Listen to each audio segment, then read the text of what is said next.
wrestling fans, thanks for clicking today's dreaded D-Rose report. Let's get going. According to WWEDVDnews.com, Raw 1000 DVD is going to be on Blu-ray, scheduled to be released around December sometime, probably for Christmas. And the title is going to be including moments from the 1000th episode, if not the entire episode, in addition to highlights from the history of the program. Also scheduled to be released is Best Pay-Per-Views of 2012 before the year concludes. And this title will be released on DVD and Blu-ray, of course. And the 2012 edition of the Survivor Series will be released on Blu-ray after this year's show was only released in the format in Europe. Don't know why. And August 17th, 2012 edition of WWE Vintage Collection pays tribute to Canadian wrestlers with the following matches. Going to have Dino Bravo taking on Sam Houston. That's from Primetime Wrestling all the way back to '88. Lance Storm taking on Chavo, Monday Nitro. That's from 2000. Chris Jericho taking on Eddie Guerrero from 98. That was on Thunder. Edge taking on Christian, Unforgiven, September 23rd, looks like 2001. Hart Foundation taking on the Rougeaus at the live event in Boston back in '88. Happy birthday to one-time WWF Tag Team Champion Dr. Tom Pritchard. Don't know whether he's really a doctor or not. 53 years old, and don't confuse him with Bruce Pritchard, which is Brother Love over on TNA, if you didn't know that. And on this day in 2005, the wrestling world lost the one-time CZW Tag Team Champion Chris Cash at the age of only 23 years old. Now, believe it or not, WWE is paying tribute to the Macho Man Randy Savage all September on WWE Classics On Demand with Macho Madness. Synopsis for the month of the programming reads, according to WWE Magazine, relive unforgettable matches and moments featuring the most popular superstars of all time, Macho Man Randy Savage, plus see the entire 2012 Hall of Fame edition, this year's, the induction ceremony and all that, and including behind the scene footage, and this month. I don't get it, so I don't get to see it. Primetime names still being discussed for 2013 Hall of Fame is on April 6th, by the way, Madison Square Garden. Individuals are connected somehow to the New York City area. Mick Foley, of course, hails from New York and was inspired to become a professional wrestler after watching Superfly Jimmy Snuka leap off the top of the steel cage match in Madison Square Garden. I think he landed on Dino Bravo, if I remember. I forgot. From Hawaii. Anyway, Kevin Nash, who defeated Bob Backlund in 8 seconds at Madison Square Garden to win the WWF Championship. Bob Backlund, who declined an invitation to be enshrined in 2004 and headlined numerous events at Madison Square Garden in the 70s and 80s. Don't know why he nixed it, but WWE officials have also discussed enshrining the late Randy Savage, although it's unknown on whether the family and the Poffos have ever been approached on the matter, but they've kind of said either all or nothing. All the family members or none of them. That's not right. Triple H has taken on a much greater role in coordinating the Hall of Fame induction ceremonies and WrestleMania as he more than he has in the past. It was his decision to reach out to Bruno Sammartino in June, and he personally handled the site survey for MetLife Stadium. And the Bruno handshake and reaching out to him didn't do a bit of good.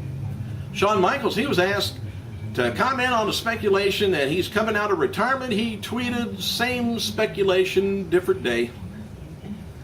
And there's a handful of tickets left for the Mick Foley's post SummerSlam comedy event in Los Angeles on Sunday night. Several WWE stars and divas are going to be in attendance. Foley teased that some's going to be sitting amongst the fans. So watch your wallets. As noted before, Jim Ross, he had a sit-down interview with CM Punk and Steve Austin for the 2013 earlier this week. Ross called the interview respectfully combative a classic. That's for the video game.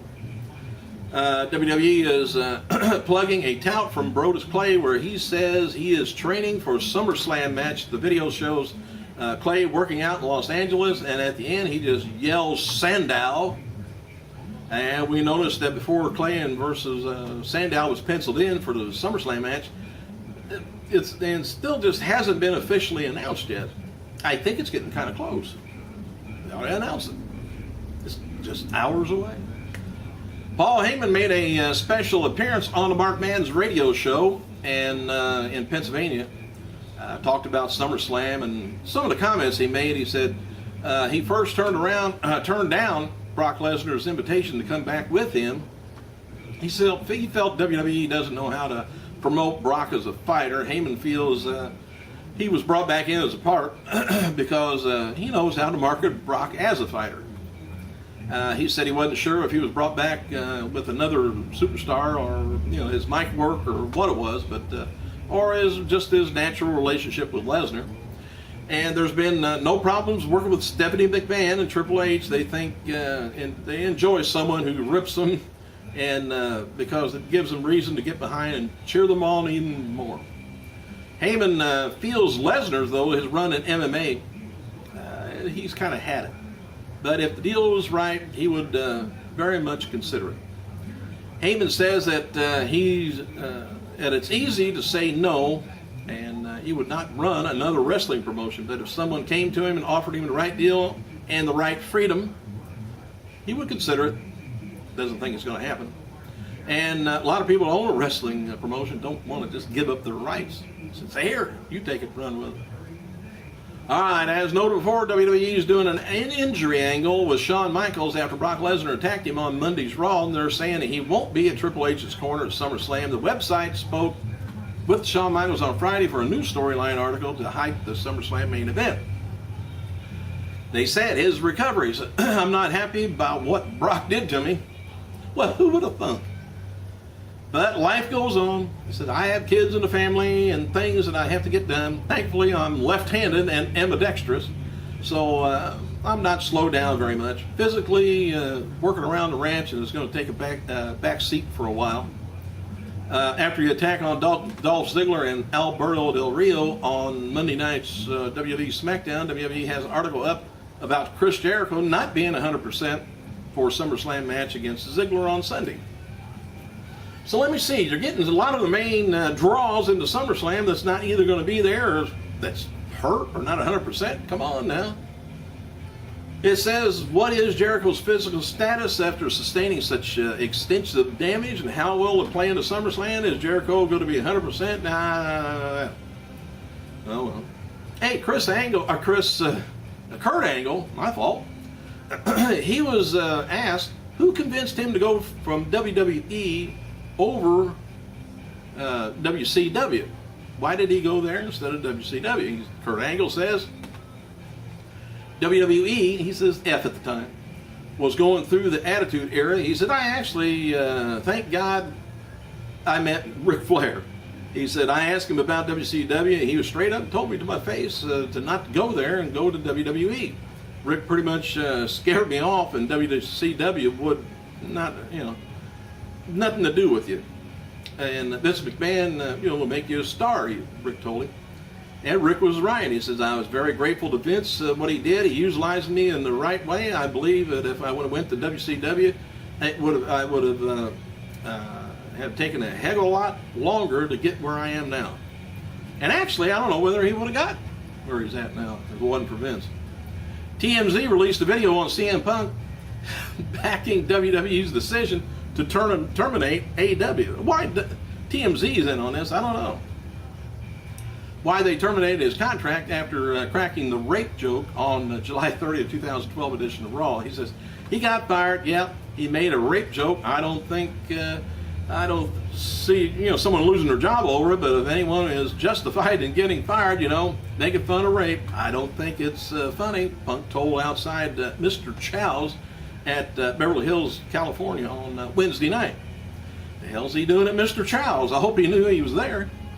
WWE spokesman claimed that TMZ last week that it wasn't just the rape joke that cost AEW his job, but rather because he continued to exhibit poor judgment in making offensive and inappropriate comments on live television and on social media. Running his mouth, in other words. AEW responded to Punk's remarks via Twitter, writing, says, I see Punk has become a bit vocal, and I'm saying I should have been fired for the alleged rape joke. Well, that wasn't... well, then why wasn't Big Show fired? He said he wasn't fired because he draws more money than I do, and WWE is not about morals, it's about money. Can't remember. I'll have to look back and see what kind of joke he did. Big Show. Let me know if you remember. I forget. Hey, thanks for clicking, you guys. I gotta go.